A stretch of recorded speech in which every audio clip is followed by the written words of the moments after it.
আসসালামু আলাইকুম। আশা করছি সকলেই ভালো আছেন। আজকের পর্বে আমি নিয়ে এসেছি সহজ সরল সাদামাটা লইট্টা ফিশ ফ্রাই। আশা করছি আজকে আমার এই সহজ সরল রেসিপিটা আপনাদের কাছে ভালো লাগবে। যদি ভালো লাগে তাহলে বরাবরের মতোই আমার ভিডিওতে লাইক, কমেন্টস, শেয়ার আর সাবস্ক্রাইব করে দিবেন।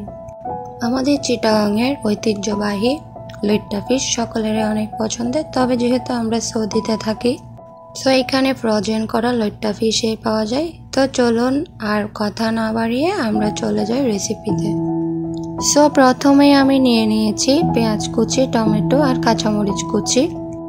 এরপর আমি ফিশগুলোকে আমার পছন্দ অনুযায়ী কেটে নিলাম। আপনারা আপনাদের পছন্দ অনুযায়ী সাইজ করে কেটে নেবেন, একটু বড় ফিশ হলে ভালো হয়। ফিশগুলো আমি অনেক সুন্দর করে কেটে নিয়েছি। এখন আমি চুলার উপর বসালাম একটা পাতিল। আমি রান্নার জন্য ইউজ করছি এই অয়েলটা। এই অয়েলটার নাম হচ্ছে সানগোল্ড সয়াবিন অয়েল। এটা আমি জেদ্দা শপ থেকে নিয়েছিলাম। তারপর আমি পেঁয়াজ কুচিগুলো দিয়ে দিলাম তেলের মধ্যে। এটা ভালো করে ভাজতে হবে। পেঁয়াজটা কিছুক্ষণ তেলের মধ্যে ভেজে নিতে হবে। পেঁয়াজটা একটু নরম হয়ে আসলে তারপর আমরা দিয়ে দিব টমেটো কুচি। টমেটো, পেঁয়াজ এগুলো তেলের মধ্যে কিছুক্ষণ ভালোভাবে ভেজে নিতে হবে। একেবারে নরম হয়ে আসলে তারপর দিয়ে দিব কাঁচামরিচ। তারপর কিছুক্ষণ ভালোভাবে নেড়েচেড়ে নিতে হবে। এরপর দিয়ে দিব লাল মরিচের গুঁড়ো, 2 চামচের মতো লাল মরিচের গুঁড়ো দিয়ে দিলাম। যে যার স্বাদ অনুযায়ী দিতে পারবেন। এরপর দিয়ে দিলাম হলুদ গুঁড়ো, হালকা একটু লবণ দিয়ে কিছুক্ষণ এগুলো ভেজে নিতে হবে। এখন আমি লইট্টা মাছগুলো দিয়ে দিচ্ছি এখানে।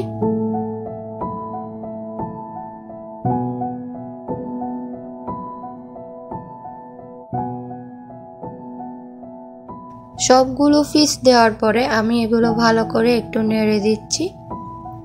একটু নেড়ে চেড়ে দেওয়ার পরে চুলাটাকে একদম ছোট আঁচে রাখতে হবে।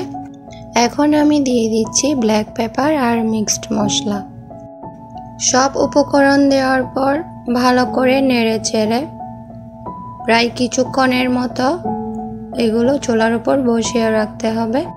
আমি এখানে এক্সট্রা কোনো পানি ইউজ করিনি, যেহেতু এগুলো ফ্রোজেন করা ফিশ ছিল, তো এখান থেকে অটোমেটিকলি জল বের হয়ে এসেছে।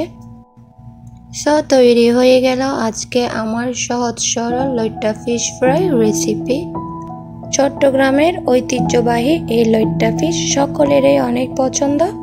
কে কে এই লইট্টা ফিশ খেতে ভালোবাসেন আমাকে কমেন্টস করে জানাবেন, আর আমার ভিডিওতে একটা লাইক আর সাবস্ক্রাইব করে দিবেন।